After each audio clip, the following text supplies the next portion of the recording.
Good day everyone, I'm Isaac N. Robles, a student from Bulacan State University, Meneses campus, taking the Bachelor of Science in Business Administration major in Financial Management, Year 1, Section C. And I'm here to conduct a virtual seminar. And this seminar's topic is about leadership training. I think that everyone already experienced being a leader or met a leader once, like doing your school's activities, performances, and projects. Even in your house, in your community, with your peers and your friends. So I think that this topic is also important even in those people that wants to be a follower, because they can use this as a guideline to determine if the leader that they want to follow or they will follow knows what she or he is doing as a leader. And this topic is very important, especially on those people that wants to be a leader in the future. So before we discuss all the topics, here are some of the objectives that we are aiming after successfully presenting this lesson. So first, you will identify your leadership skills. Second is to identify your qualities of a good leader. Third is to define what is leadership. And lastly, to assess your style of leadership. So this topic will help you know your leadership skills, your leadership qualities, your leadership styles, and identify where you need to lessen some or improve some. So let's start with defining what is leadership. So leadership is the art of motivating a group of people to act toward achieving a common goal. So this means that leadership is about directing and motivating your subordinates or followers with a strategy or plans to meet the goals that you and your team wants to achieve. So according to Bass 1981, he defined leadership as an influence. So leadership is the art of influencing people for them to strive willingly and enthusiastically toward the achievement of group's goal. So people should be encouraged to develop a willingness to work with zeal and confidence. So what is zeal? So zeal is an ardor, earnestness, and intensity in the execution of work. So confidence reflects the experience and technical ability. So leaders act to help a group attain objectives, but with the maximum application of its capabilities. So leaders do not stand behind the group to push and prod, but leaders should place themselves before. So he or she, the leader, will need to be in the front of the group as they facilitate progress and also to inspire groups or his or her team to accomplish the organizational goals. So a good example of a leader is an orchestra leader. So orchestra leaders function is to produce coordinated sound and correct tempo through the integrated effort of his musicians. So the orchestra leader is the one that needs to make sure that the music that their whole team performing is well coordinated and sounds great to the audience that are listening. So here are the system view of leadership. So first, leadership involves the situation. So this means that there should always be surrounding circumstances which are generally geared toward the attainment of specific goals or goals. Second, the situation needs the presence of people who will influence or support others to attain certain goals or objectives. And third, leaders do not operate in isolation. It is not only about leaders, but also about followers. So here are the nature of leadership. So leadership derives from the power and is similar to, yet different from management. So a manager should be a leader, but a leader may not be a manager, or a leader is not always a manager. So there are leaders that came from different unorganized groups, while managers came from organized groups. So next is leadership is essential for managing. So this is the ability to lead effectively. So a leader can combine resources and lead a group to achieve their goals. Next is leadership and motivation are interconnected.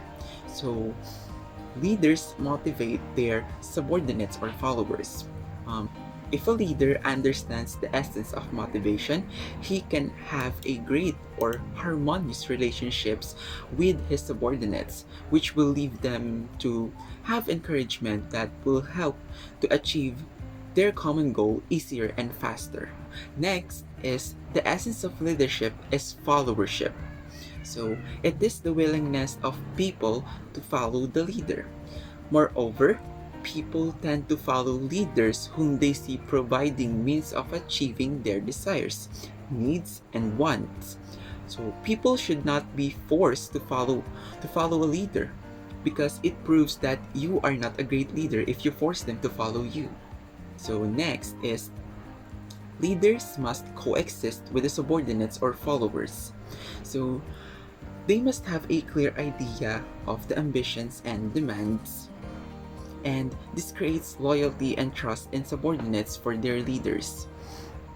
This will help the whole team to work together without struggles and problems. So lastly, leadership is concerned with values. So followers can learn ethics, values from their leaders.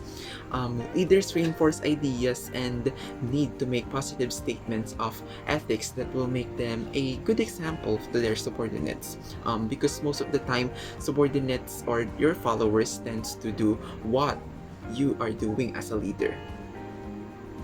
So next is leadership and the use of power. So power is the ability to influence the behavior of others to bring about desired outcomes. So leaders are considered to have power if you can change the behavior on if you can change the behavior and attitudes of other individuals or or your followers that he or she is managing. So the next power is the central element in the exercise of leadership. So without power, leadership collapses. So people who aspires to lead must be able and willing to use power. So being a leader, you should know when you need to exercise or use the power that you have.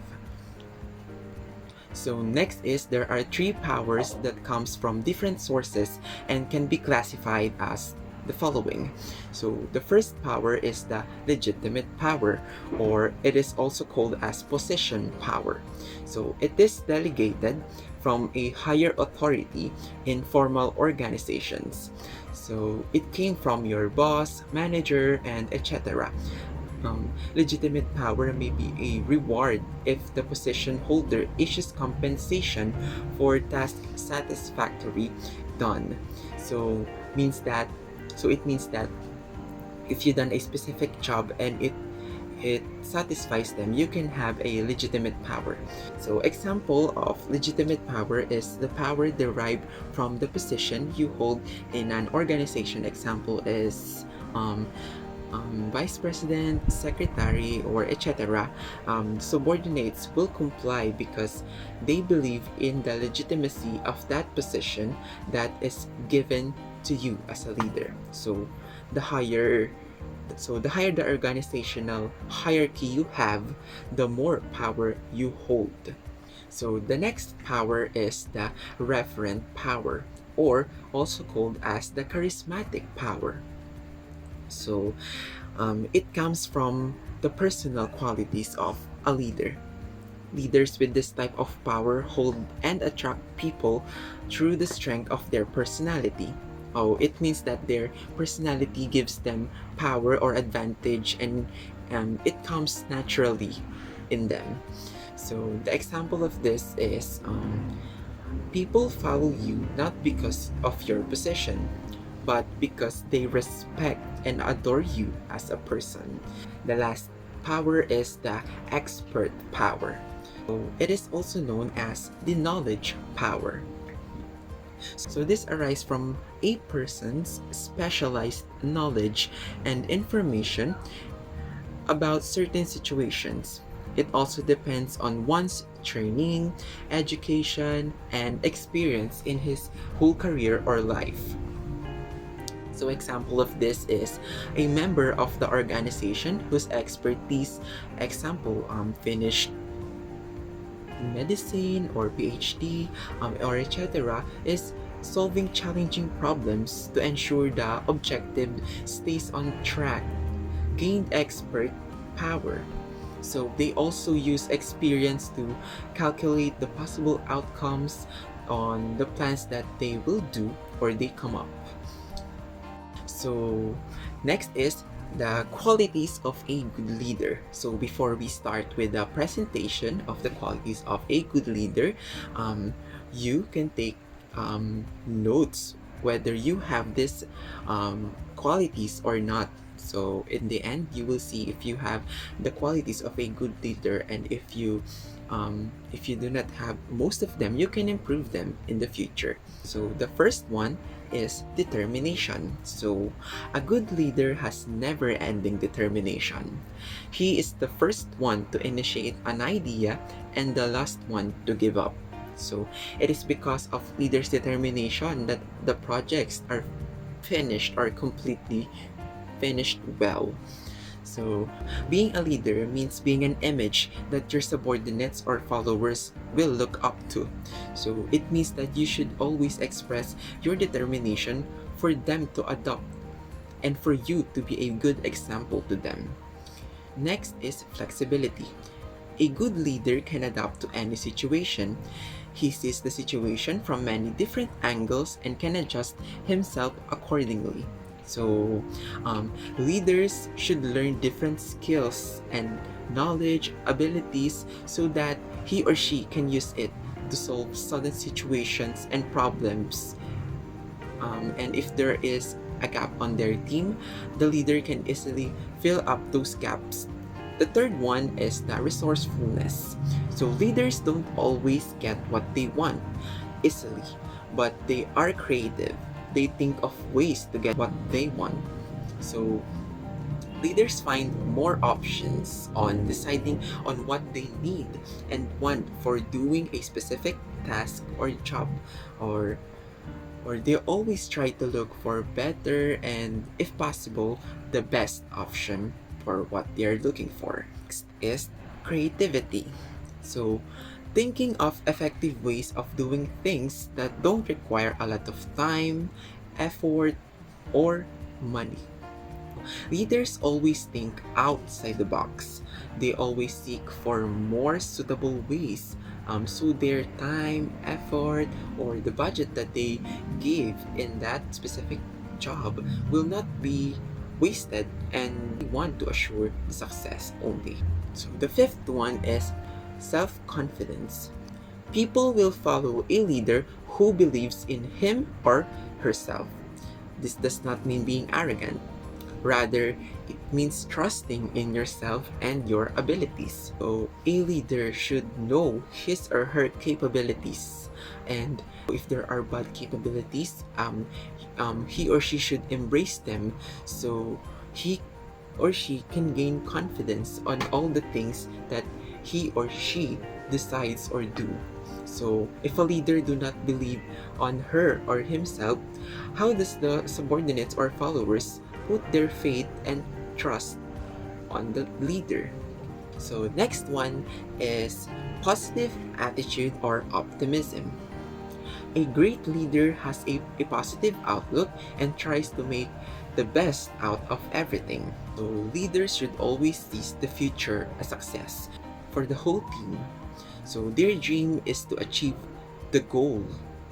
So he or she used his or her best on everything that they do. So he or she or the leader must not lose faith on what they are doing because it will reflect on the output or work that they will do. Next is responsibility. A great leader understands that whatever happens in his team, whether good or bad, is his responsibility. He does not he does not take all the credit for work well done and does not blame others when there is a failure. So, a leader should always take responsibility of the team's action because he or she is the one that manages all those people. So it's her or his accountability. So next one is good communication skills. What makes a leader great is his ability to communicate effectively with his or her team. So a good leader understands that people do not understand messages in the same way. So is always confirming what he or she has said or has heard. So in a team, there are different people with different cultures, beliefs, values, and etc. So because of this, there are a big chance that misunderstanding will always arise with the whole team. So it is leader's job to be the bridge of the team, to communicate well with each other, and also to lessen the conflicts that may happen inside the team. Ninth quality is consistency, reliability, and accountability. A good leader is dependable, always does his or her best, takes actions, and delivers good results.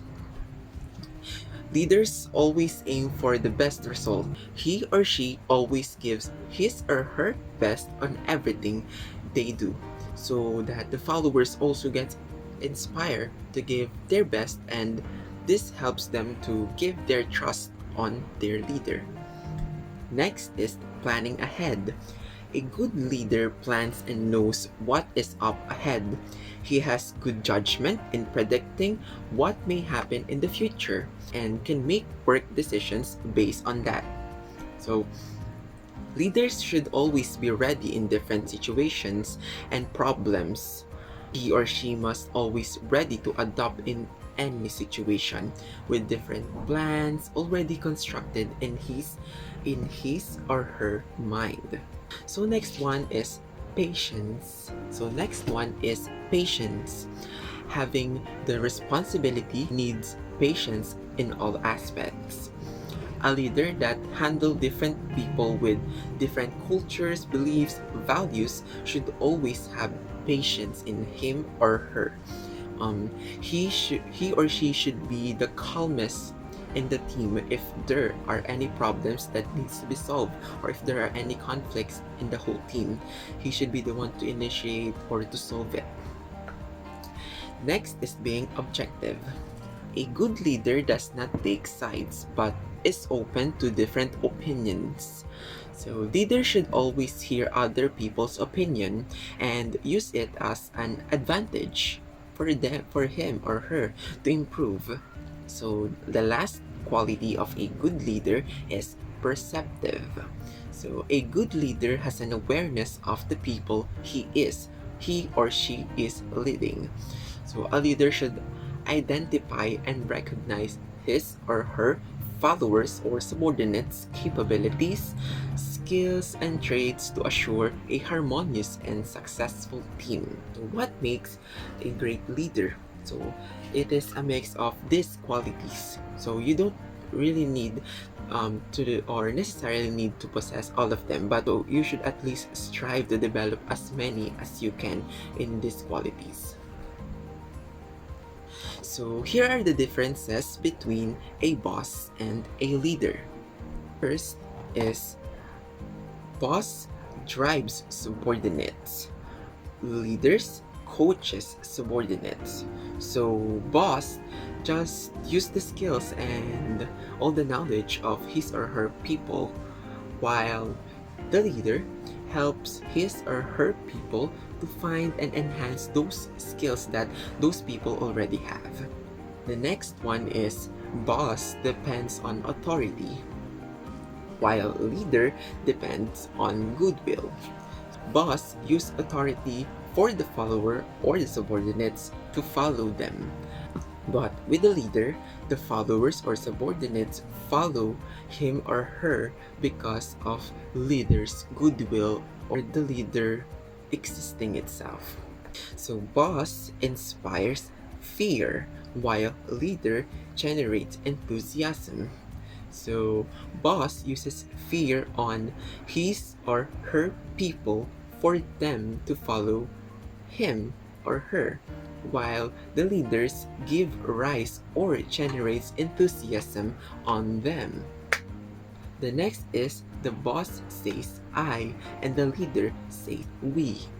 So the boss always says that the reason for the team's success is because of him or her skills and abilities. He or she did not always include his or her people. While the leaders always says that they will never succeed if not with the work of everyone. The leader always recognize his or her team and always give credits to them. Next one is boss places blame for the breakdown, while leader fixes the breakdown. Boss blame others because of the team's failure or problems in doing their tasks or jobs, while leaders will always take responsibilities and always finds or tries to find a great solution or the best solution and attempts to solve it. Next is bosses knows how it is done, while leader shows how it is done. So boss are full of knowledge and skills, but they always keep it on themselves, while leader always shares skills and knowledge to his or her people or subordinates so that they can improve and that can help the whole team to work more efficient and effective. Boss uses people while leaders develops people. So boss uses people skills and knowledge for him or her to succeed or to finish a specific job or task, while leader helps his or her subordinates or followers to improve their knowledge and skills so that he or she can have more capable and reliable people to work with. Next is boss takes credits while leader gives credits. Boss always takes all of the credits, especially those compliments or good ones, while the leader always shares the credits to his or her followers or subordinates, especially those good credits. Next is boss commands and leaders asks. So boss mostly use rules to command his or her people. So he use his authority to command them, while leaders just ask politely and his or her people will willingly help. And lastly, bosses says go, but leaders say let's go. Boss always did not include his subordinates in any important matters or decisions that he or she is doing, while leaders always incorporates everyone in the team. He always asks for their opinions, he always gives them credit, he or she always make his or her subordinates important in making any decision. So next one will be the guidelines to achieve leadership. So the first one is practice discipline. So a good leader needs to develop discipline in both professional and personal life. People will judge your capacity to lead by the amount of discipline you display in other people. So as a leader, you should always show proper discipline because it will reflect your capabilities and skills, knowledge as a leader. So next is know yourself. A good leader knows himself or herself, his or her abilities and limitations. If he or she cannot do other things, then he or she must accept that everyone has his own limitation. So, also, if you know yourself, you will be assured and confident with what you can do. If a leader knows him or herself well, she or he will surely lessen the possibilities of failure. Next is learn to follow. A good leader has no problem in yielding control to another people when appropriate. You should not feel threatened when someone disagrees with you or put forth ideas of their own. Keep an open mind and give merit to them. Learn to value and respect others on your team, and they will respect you back. As the saying goes, a good leader is also a good follower. Almost all the leaders became follower before they become a leader. A leader should learn how to appreciate other people's strong abilities or capabilities and use them as his or her advantage. Next is be mentally alert. So, as a leader, you should always be ready for any decision. You should know how to decide well and make decisions promptly. So, as a leader, you should have clear mind and vision. Next is develop situational awareness. A good leader can see the bigger picture and anticipate problem before it occurs. Like what I said earlier, a leader should always plan ahead. So the ability to foresee and provide suggestions to avoid future problems is valuable for a leader. Next one is to inspire and empower your teammates. You are a part of a team, and as a leader, you should be able to motivate and inspire those who you work with for you to collaborate as the best as they can. No one is best at everything. Trust your team and delegate the task to them. Leaders can also give guidance and encouragement. A leader always wants to gain the trust of his or her subordinates or followers. So, as a leader, you should also give them your trust for them to trust you back. Next is keep on learning. Learning process doesn't end after you graduated from schooling. Keep on adding new skills and knowledge to yourself. A good leader is never outdated and always keep learning new things. It keeps your mind sharp and refresh and enhance your skills to the fullest. Lastly is learn to adjust to change. So we live in a changing world. Almost every time there are changes in our world. So our way of life often changes. As a leader, we should accept them as they come and be ready to adjust them, especially if they are for your betterment. As a leader, adopting is the key to never-ending changes. Next is the 11 principles of leadership. First principle is take responsibility of your action regardless of the outcome. So as a leader, do not blame others for your actions. Your actions are made by your decisions, so always take responsibility of that. Next is set the example. Again, as what I said earlier, a leader is an image that followers or subordinates will look up to. So followers or subordinates will set you as their standard to copy or to follow. So as a leader, be a good example. Next is know yourself and make improvement. Learning your own capabilities and try to enhance them is a great aspect as a leader.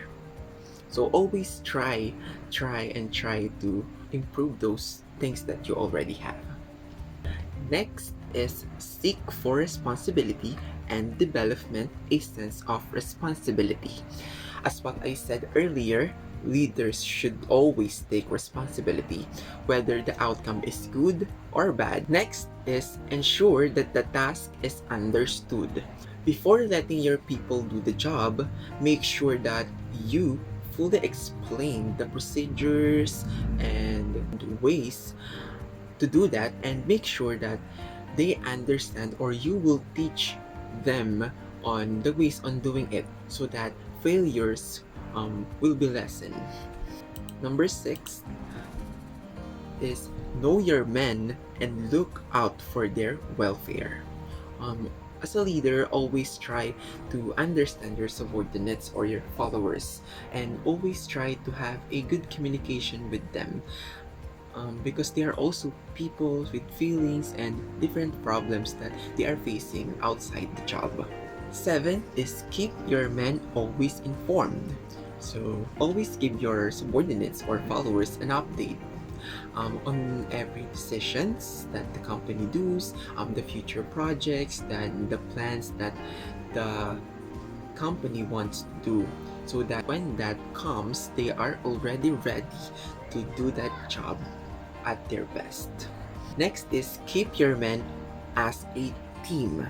So make sure that all your subordinates or followers are working well together as a team, and make sure that possible conflicts between them is lessened. Make sure that they always communicate well with each other. Next is employ your command on the right time and place. So as leader, you should know when to give another work or another task to your people so that they won't be overloaded with every task that you are giving to them. Make sure that they are not, as what I said, overwork themselves, because it will drain them and it will be bad for your team to have a member that is already losing his determination and power to proceed with the work. Number 10 is know your job thoroughly. So as a leader, you should be the one to fully understand the job or the task that your team needs to do. So before you pass it down or before you announce it to your followers, you should be the one to fully understand that specific job or task so that you will lead them to the right path. And lastly, the 11th principle is make sound and timely decisions. Do not make decisions that are impossible to do or out of your league's capabilities and skills. Make decisions clear and precise. Always decide what is best for your team, and always make sure that you are not working them overload. Next, or the last topic in our seminar, is the leadership styles. So leadership styles refers to the consistent manner a leader behaves in the approaching situation towards influencing the behavior of a leader. So these are the different styles of leader that you can encounter when you work or you became a follower in a company, or if you go into a job, you will encounter these different types of leader. First one is the autocratic leaders. So autocratic leaders centralize power and decision making in themselves. The leaders take full authority and assume full responsibility, but expect discipline, obedience, and compliance from his or her members. This type of leader is the one that passes down tasks to his people, and expect always the best, but he or she only gives encouragement and support for his or her people. Next is the participative leader, also called democratic leaders, share power and authority with the member of the group. Decisions are not unilateral because they arise from consultation with followers and participations by them. Because communication is two-way, employees are informed about conditions affecting their jobs and encouraged to express their ideas and make suggestions. So this type of leader seeks everyone's opinion and use it for better output, so that he or she participates in every decisions, and the leader always give encouragement to his or her people. Last is laissez-faire or free rein leaders, also known as a leader that avoid power and responsibility. They depend largely upon the group members, train themselves, and provide their own motivation. The leaders play only the minor roles. So this kind of leader put all the decision making and the work of the task on his or her subordinates or followers. The only thing that he or she do is give them a little support or when needed.